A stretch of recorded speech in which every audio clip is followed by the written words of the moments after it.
welcome to my journey into another meals video. This is what I've been eating for supper. Low carb, high protein. Some things I make David eats, some I don't. But I'm able to work a meal out that we both can eat and enjoy. So that's been a big thing. Lots of times when one person goes on a particular way of eating and the other one doesn't, it's kind of hard to find the middle ground, but I've been able to find that middle ground. And it's been working. So this week, I'm in here instead of the kitchen, by the way, because David has the flu and he's in on the couch watching TV. And I'm not going to bother him. So he's sick enough. He don't need me to interrupt him. But I think, I only have 4 meals for you this week. And listen, it's been a week. I don't know why there's only 4. I do know one night over the weekend, which one was it? We got KFC because I told you, I don't know if you watch all my videos or not, but he had been craving it because he loves fried chicken. He loves KFC. He'd been craving it, and we've been putting it off. And so finally I got him his KFC, and I ate 1 chicken leg and about that much taters and a good bit more macaroni and cheese because I went back and had some more macaroni and cheese, and I had 1 biscuit. So I think I did good. If you knew what I used to eat when we got KFC, unbelievable. So I was perfectly satisfied, and I didn't count it or anything like that. So, but I didn't eat enough that I think I went over and botched things. Still lost weight that week, so that's good. But what I'm bringing this week are 4 suppers that I did do Monday, Tuesday, Wednesday, Thursday, actually. And like I said, I was able to get them for me and him together. So let's just turn around and check them out. So we're starting this video out on Monday. My menu got all mixed up this week. So what we're making tonight is a very flavorful, low-carb, high-protein supper. This is Instant Pot, cheesy, Salsa Verde chicken. In here, you need a pound of chicken. I forgot to weigh my pack. This all came out of 1 pack. It was 1 really, really big breast and 1 big breast. So I cut them all up into the one I cut into thirds and half. So this is probably close to 24 ounces or more, 27 ounces of chicken. So you only need a pound. But then you need a jar. I'm using, this is what I use, my green tomato salsa that I canned this summer. You need a jar of Salsa Verde. Oh, I did not get a spoon. Hold on. Just a jar of Salsa Verde. And you know what? There's so much chicken. I'm going to put another one in there. Hold on. Okay, I think it needs more. Let me come over here in front of you. I'm so sorry. It smells so good. Listen, that salsa, it is delicious. So just spread it around, and then that's all you need. You're going to cook it for 25 minutes, and then you're going to do a quick release. Usually we let it sit for 10 minutes. We're going to do a quick release. All right, I did a quick release. We're going to get our chicken out of here, because we have to shred it.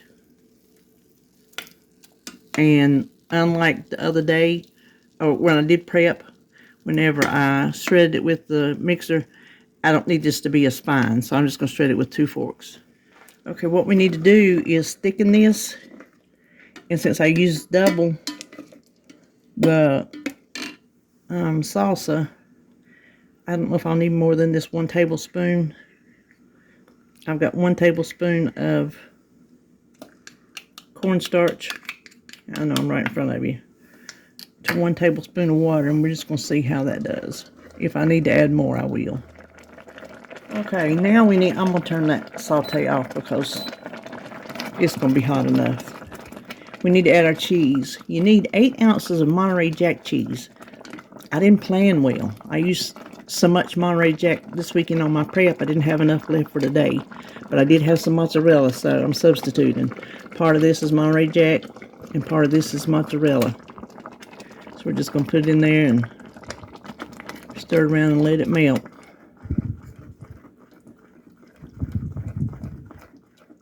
Okay, now we would just add our chicken back in. I left it kind of chunky. Ooh, that bowl's hot. And that is all there is to this dish. And you can serve it over rice, which is what I'm going to do for David. And the way I'm going to do that, hold on, let me get my pot holders, is I'm going to take this one out.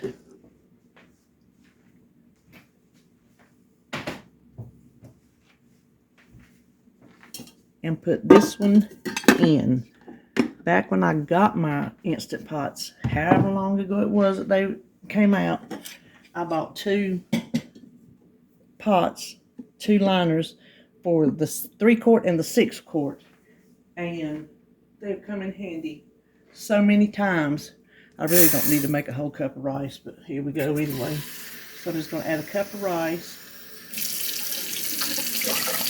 And my usual 2 cups of water.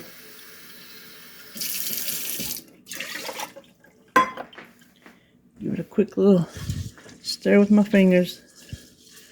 And just close it, vent it, close the vent, and put it on the rice setting. And there you go. Since I'm only eating the chicken, I will just show you, instead of plating it up, I will just show you what we're having. So here you see it's nice and thick and creamy. Our Instant Pot cheesy chicken salsa verde. And I heated up a can of pinto beans and made some rice for him to put his chicken over. So there you have it. That is what we're having on this Monday. Alright, this is Tuesday and we're just going to have some simple enchiladas. I've got a pound of hamburger in here and I'm just going to season it with a little, what is this, onion powder and garlic powder and salt. And that's all I'm going to cook on the meat. So as soon as the meat gets done, we'll start assembling. The hamburger meat is done, so we're going to start making our enchiladas. If you've never made them before, they just could not be easier, especially if you just make a nice simple one. I'm pretty sure I didn't need to buy this giant can of sauce, but it's just red enchilada sauce, the mild. Put a little bit on the bottom. And let me just set this out of the way. Let me twirl that around a little bit. So the way I want to make mine, I'm going to use these Mission Carb Balance. Does it say what size they are? It just says 8 tortilla wraps. I'm not sure what size.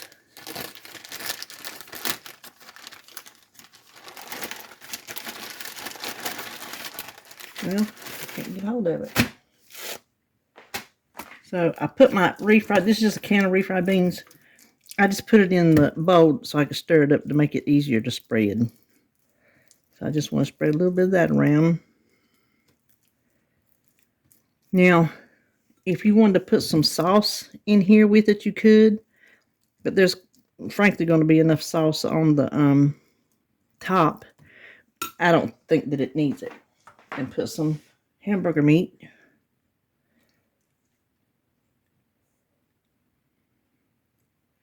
And then a little bit of cheese.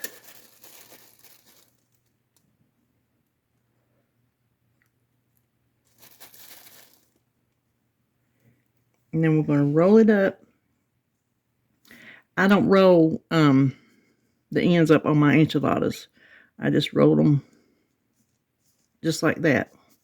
And put it seam side down in the dish. And yes, some of it will come out. That's just part of how my enchiladas do.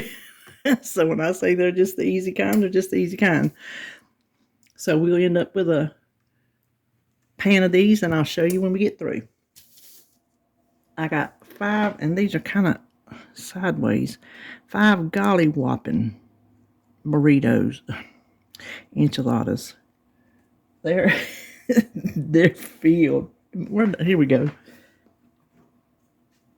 Now I had some hamburger meat left, and I'm just going to put it in my leftover bowl that I keep in the freezer to make soup with, and that will be good because it needs some extra meat.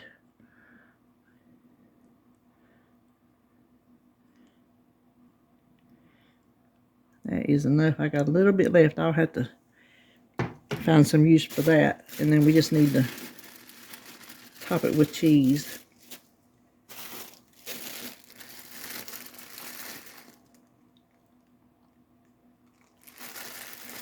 With as much or as little as you like. Use Monterey Jack cheese. That would be really good on here. I happen to have some cheddar that I had in the freezer because I didn't have enough shredded. And grocery day is not until Thursday. So I was lucky I had this. Alright, and just go pop them in the oven at 350 until the cheese is melted and they're just nice and bubbly. Here is supper. I'm going to try to eat half of an enchilada. And then, y'all know I'm eating low carb, but if you think I'm going to pass up a ear of garden corn, you're wrong. And that on the plate is, I can't believe it's not butter, the spray. So, there is our supper for Tuesday night. This is Wednesday, and tonight we're making chicken bacon ranch casserole. It's a keto recipe, so by default it is low carb. So what you need is a 9x9 dish and some broccoli. This is just one freezer bag that you microwave. You can use fresh broccoli, how much ever you want. So I think this is a 12-ounce bag. Oh, I wanted to salt it, give it a little bit of flavor before we put stuff on it. We're going to set this aside. Now we're going to mix our seasonings for the chicken. We need a teaspoon of parsley. Yeah, that's a teaspoon. Okay, these other ones we're going to do a scant because I scaled the recipe down, but now I've got more chicken than I planned on having, and so I'm trying to make the spice mix the right mix. Oh, I'm sorry, that was chives and that was dill, and then the same with the garlic powder, a scant, and then a half a teaspoon of onion powder. And we're just going to stir that together. It does not call for salt, so I'll add some salt when I throw it in the pan. That don't look like enough for my chicken, I'll tell you that right now. We're going to go with it. Okay, I've been preheating my pan over here, so let's slide over. We're going to add a couple tablespoons of oil. Just use avocado. And the recipe, you need about like a pound of chicken. But one of my packages, they just didn't look big enough. I'm like, I better throw out two, because that is nowhere going to be enough. Even though we only eat enough, you know, for 3 portions. So check this check this out. Let me get my spatula. When I cut both those chickens up, look how much it made. So we're going to have so many leftovers.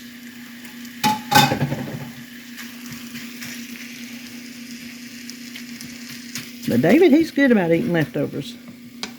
Let's go ahead and add some salt. And then we will shake on our, maybe that's enough seasoning. Yeah, that's going to be enough.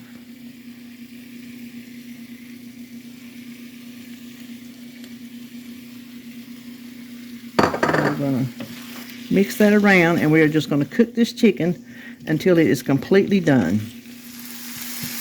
Okay, I got a little bit of color on this chicken so it wasn't so bland looking. And then we just want to add a couple cloves of garlic. And we're just going to stir this around just enough to mix it, get it fragrant. Now we will just put our chicken over the top of the broccoli. Well, that's not really, I mean, it's going to be a lot to eat, but I think we'll do good with the chicken. All right, let's put the pan back on the burner. We are going to add 1 cup. It calls for heavy whipping cream. I don't have any. I have half and half.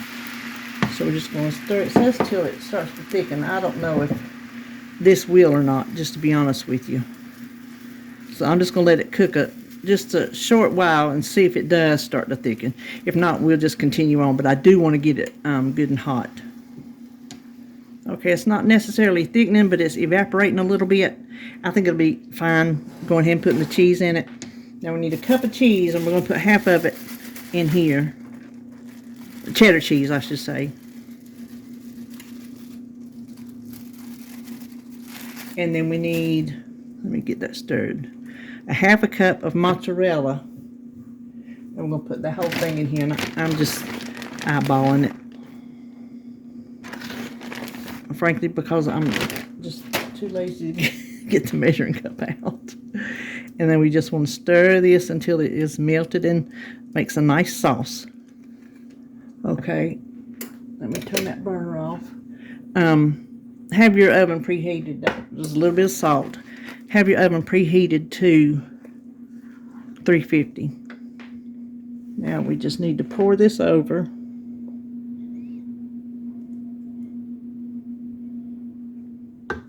Okay, then we just need to put the other half of the cheddar cheese on top.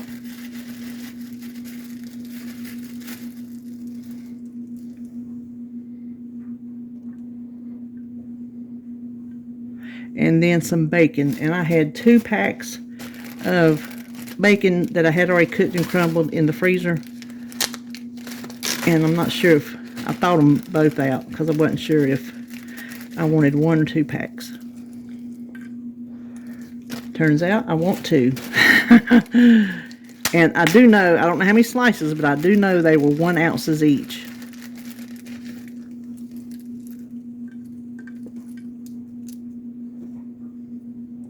Now we pop this in that 350 oven for about 20 minutes until everything is nice and bubbly and melty. Here's our casserole. I gotta tell you, I tasted this little corner. You don't even miss the carbs in this casserole. This is very good. Now, if you wanted to serve it over some rice or something, you certainly could do that, but you don't need it. And y'all know I'm not the biggest broccoli fan in the world, but that little bite I took, I got a little bit of everything. It's really good. So I'm having that and making David some crowder peas. Just crowder peas out of the can. So that is our dinner for, what is today? Wednesday. All right, this is Thursday, and I've melted some butter here, and it's starting to brown. I didn't mean for it to, but it'll be all right. This is just some frozen squash from the garden, and I'm going to put some house seasoning on it and just let it go until it's done. It'll take it a little while. And then over here in this pan,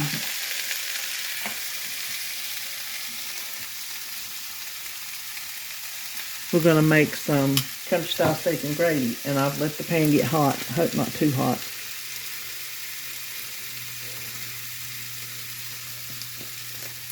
I've already shaken my cube steak in flour. Before I freeze it, I cut it into smaller pieces because I like to cook it like that better than one big piece of steak. And so all we have to do is put these in here, and I will salt and pepper them and just fry them on both sides until both sides are brown. We don't want to cook it all the way. Okay, you can always tell when it starts getting bloody on the top. It's ready. It's ready to flip. Pretty much without fail. That's actually a little bit too brown, but that's alright. Still gonna be good. Okay, now let's take it out. And if you don't have enough grease left in there, you're gonna have to add some because we're fixing to start the gravy part of it. It won't make gravy right away. We're going to do the roux, I guess you could say. I just need to sprinkle on some flour. I don't know how much. Just one of those things you do. And we're going to cook it until it starts to brown up a little bit. Scraping up all the brown bits, which we can get more of when we add our beef broth.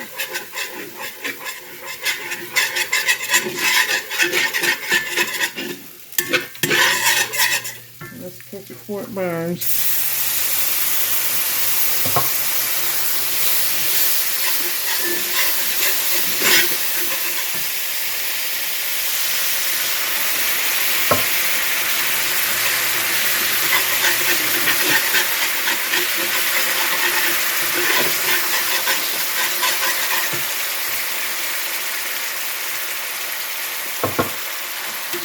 A lot of times I'll just put the beef broth in there and just let it cook, but I thought I'd take an extra step today.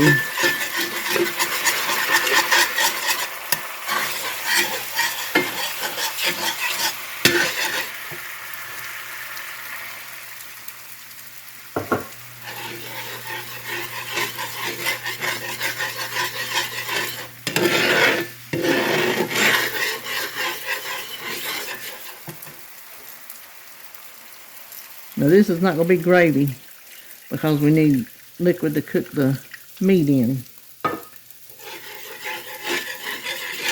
But it will thicken up as it cooks. Sometimes you have to even add more liquid. Sometimes I add milk. Sometimes I add water. Sometimes I add beef broth. Just depends. So we're going to add our meat back in.